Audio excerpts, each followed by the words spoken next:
de ajuda sentado na sala, que é um local de socialização.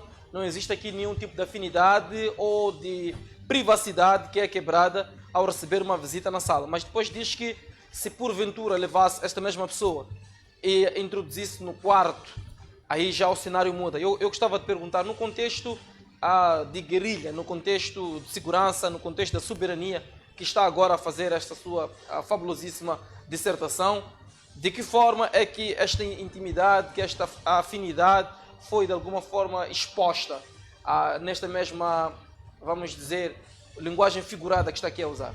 Olha, primeiro o presidente cessante Filipe Jacinto Nyusi tranquilizou os moçambicanos alegando que os ruandeses estão a sentir-se compadecidos com aquilo que está a acontecer em Moçambique.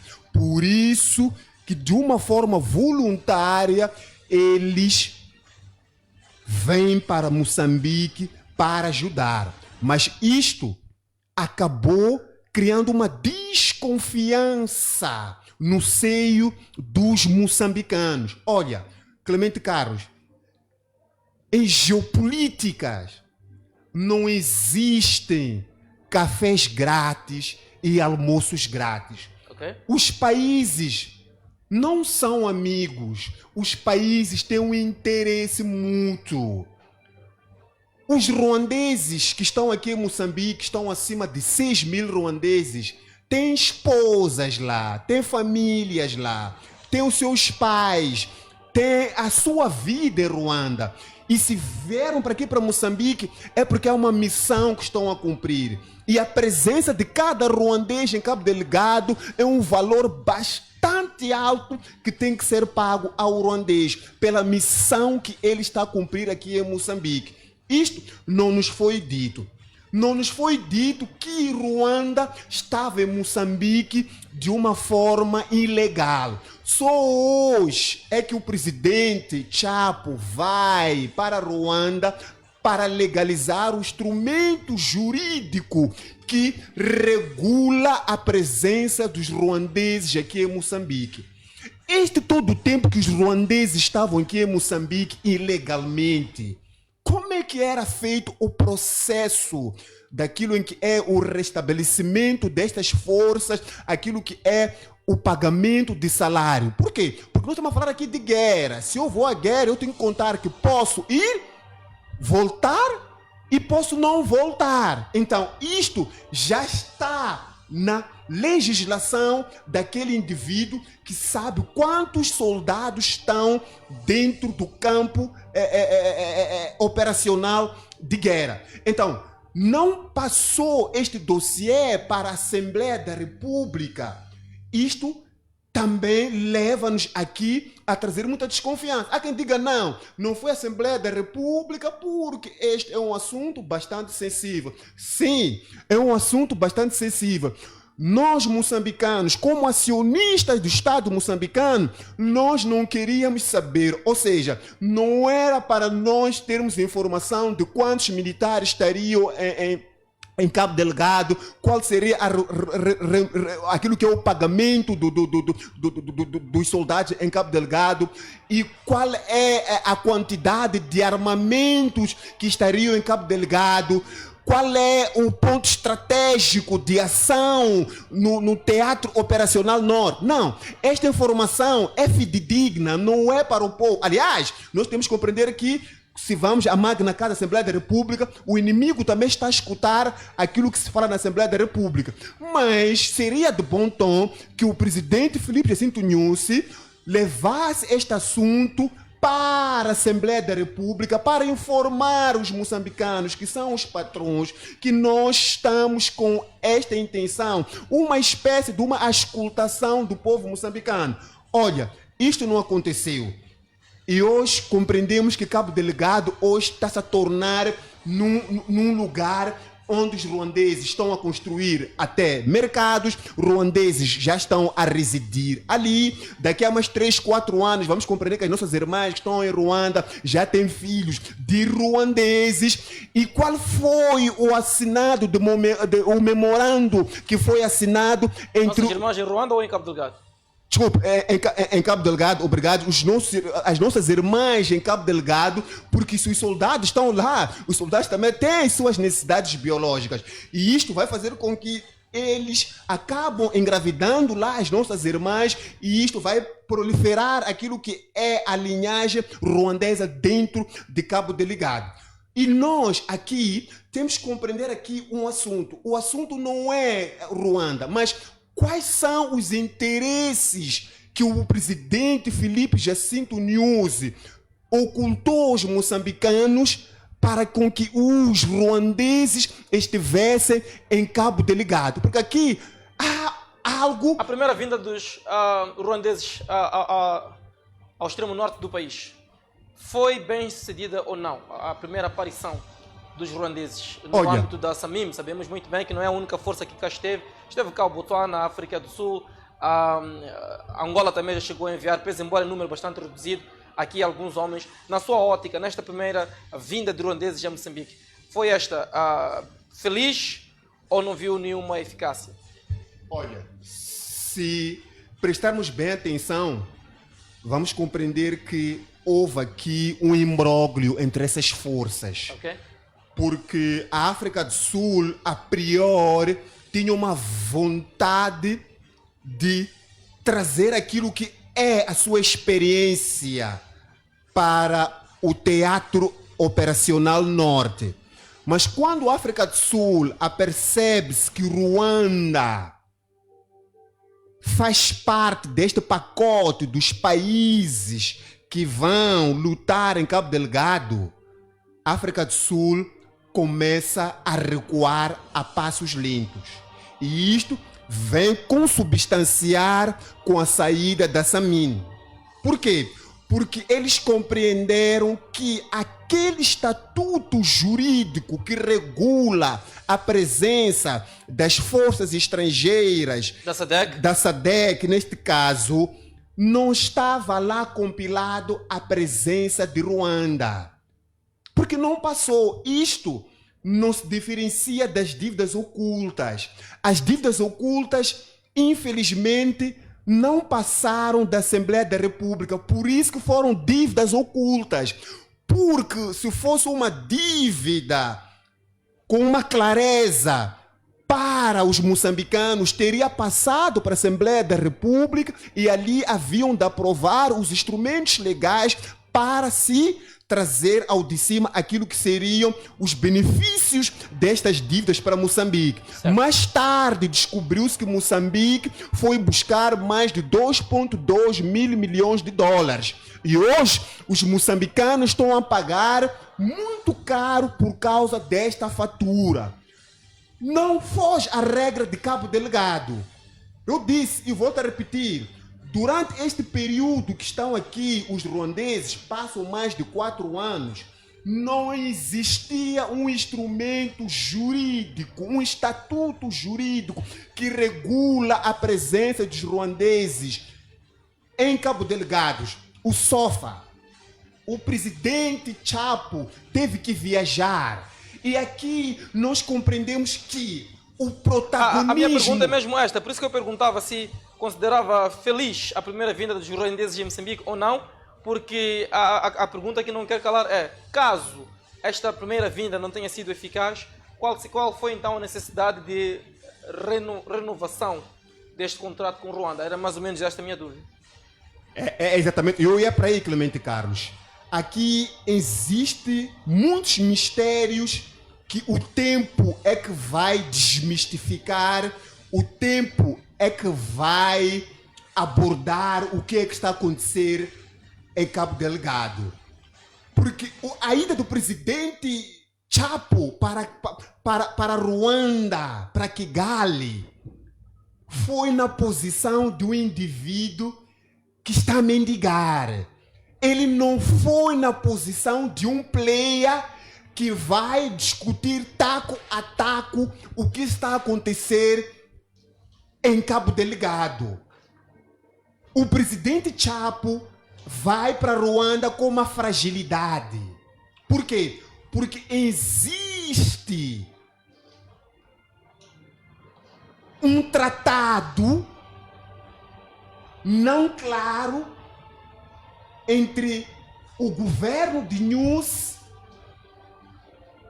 e o Paulo Kagame e as suas tropas em Cabo Delgado. Mas porque o nosso Estado é aquele que nunca nos traz o relatório de uma forma detalhada, nós acabamos tendo informação por intermédio de outros canais internacionais. As dívidas ocultas, elas não foram desmistificadas pelo belo prazer das nossas autoridades. Teve que haver aqui peritos para irem buscar esta informação. Aquilo, por exemplo, que tem feito o CIP, aquilo que tem feito o CDD, muitas das vezes a PGR nunca está presente para despoletar aquilo que é um acontecimento que está para naufragar o país. Muitas das vezes o Tribunal Administrativo nunca aparece. Muitas das vezes o Gabinete de Combate à Corrupção nunca aparece. A informação aparece via canais que por nós traz-nos uma surpresa, porque nós temos uma televisão mãe aqui que tem que comunicar aos moçambicanos o que é que está a acontecer. Então, a ida do presidente Chapo para Ruanda mostra claramente que existe um contencioso, existe um imbróglio, existe um entrave que os moçambicanos ainda não sabem. Por quê? Porque o Chapo não vai para Kigali numa posição de peito aberto para ir discutir o assunto de Cabo Delgado. Chapo foi na posição de mendicidade. Ele foi na posição de um homem que está lesionado. Um atleta, quando é submetido dentro de um campo de futebol com uma lesão, este atleta não tem muito espaço de reação porque o seu corpo físico não vai corresponder à expectativa que se pretende dentro deste campo. Então, a ida de Chapo para Ruanda foi não como um protagonista, ele não foi como dono dos recursos minerais lá em Cabo Delgado. Ele foi como um indivíduo que vai apelar o governo ruandês para assinar este memorando de entendimento. O próprio Ruanda, sendo um país experiente neste tipo de conflitos na zona de Sahel, sabe muito bem que existe um instrumento que legaliza a saída dos soldados ruandeses para qualquer campo de batalha que se pretende lá estar para fazer face aos inimigos. Mas Ruanda aceitou submeter-se a Moçambique, concretamente a Cabo Delgado, sem que passasse por este memorando de entendimento. O que está a acontecer aqui? Como é que eu mando, por exemplo, o meu filho para ir estudar na China sem que, no mínimo, eu tenha conhecimento de que cidade o meu filho, em que cidade o meu filho lá estará, quais são as condições que o meu filho terá lá? Qual será a contrapartida para esta aceitação deste envio de tropas a Moçambique? É exatamente aí onde nós temos que procurar a raiz do problema. O que é que convenceu os ruandeses para virem para Moçambique e, de uma forma deliberada, vai aumentando o número de contingentes militares no território nacional? O que é que atraiu os ruandeses?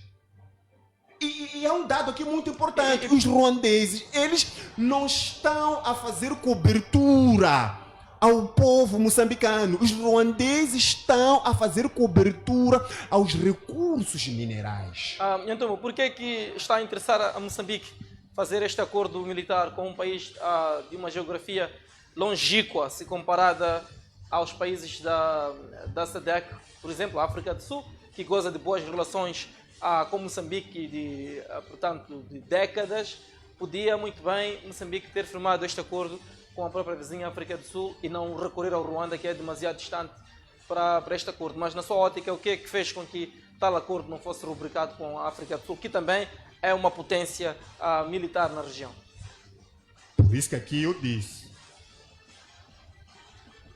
se calhar primeiro pegar a questão da África do Sul. A África do Sul a diplomacia sul-africana e a diplomacia ruandesa não goza de uma boa relação.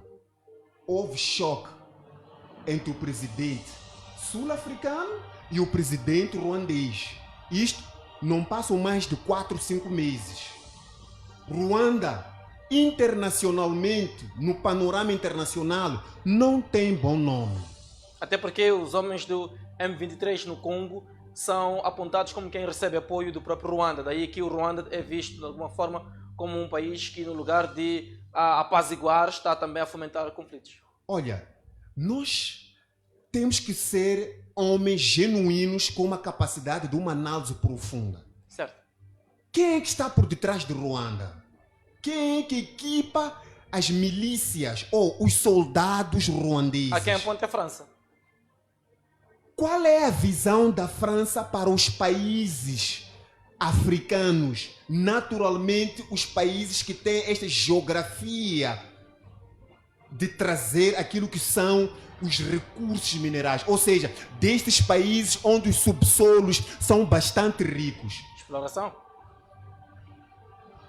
Quem está por detrás da presença dos ruandeses na província nortenha de Moçambique, denominada Ruanda? Olha, aqui são vários fatores que, em condições normais, a ausência deste instrumento jurídico que o presidente Chapo foi regularizar em Ruanda já era uma questão pertinente para a Procuradoria-Geral da República chamar o presidente Filipe Jacinto Nyusi por causa desta irregularidade. Esta é uma irregularidade mortal. Não pode. Ele foi questionado várias vezes. Por que de Ruanda ir para um país, uma outra, Moçambique, desculpe, ir para uma outra geografia, se nós temos aqui a nível da SADC países que juntos podem trazer aqui uma mais-valia para combater o terrorismo em Cabo Delgado. A própria África do Sul estava numa predisposição de fazer face, mas gradualmente esses países começaram a regredir. Se tu fores a diplomacia destes países, vais compreender que há muito segredo que existe dentro da democracia, dentro da diplomacia sul-africana acerca de Cabo Delgado. Mas por uma questão de respeito, de soberania, os sul-africanos não vão aparecer e dizer aquilo que está a acontecer no território nacional, sendo este um assunto doméstico. Enquanto as autoridades moçambicanas não despoletarem este assunto, não vai ser a inteligência sul-africana a despoletar este assunto. Olha para os nossos soldados, por exemplo. Nós temos os nossos militares hoje com problemas sérios de uniforme de combate, alguns de chinelo. Alguns apanham só uma refeição por dia nos seus quartéis, apanham uma sopa por dia e não tem mais nada. Já recebeu essa denúncia? Já há relatórios. Há relatórios que os fornecedores de alimentos nos quartéis não estão a fornecer alimentos às nossas forças porque o Estado moçambicano não está a conseguir pagar os nossos os fornecedores. Olha, a questão de Cabo Delgado é uma questão que requer uma inteligência. Mas que inteligência esta vai se requerer se nós não sabemos, afinal de contas, quem é que está por detrás deste conflito armado e com que benefício esse conflito armado ele está patente lá. Há quem diga que é por causa dos recursos minerais, há quem diga que é por causa das assimetrias regionais, assimetrias tribais, há quem diga que é por causa da questão das drogas. Mas todos estes fatores conjugados têm algum encaixe neste assunto em Cabo Delgado. Porque o assunto de Cabo Delgado é um assunto que mexe com qualquer nação a nível global. E a questão da localização geográfica de Cabo Delgado torna-se um terreno fértil exatamente para aquilo que é o manuseamento, aquilo que é a articulação em termos de bens e serviços e logísticas destes malfeitores. Estes malfeitores, se até hoje se encontram revitalizados em Cabo Delgado, é porque alguém está a sustentar estes homens. Por isso que o Gabinete de Informação Financeira de Moçambique trouxe este relatório. E este relatório só vem hoje, são por aí 7 anos depois. Durante este período, como é que estava sendo tratado este assunto com a nota secreta?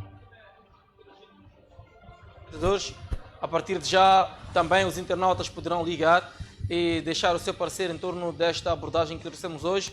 Terroristas que alegadamente foram, portanto, financiados cerca de 400 milhões de meticais num período igual a 7 anos. Portanto, podemos muito bem colher aqui 2 interações e depois saímos para um assunto mais leve, mais, vamos dizer, humanizado, então mais social.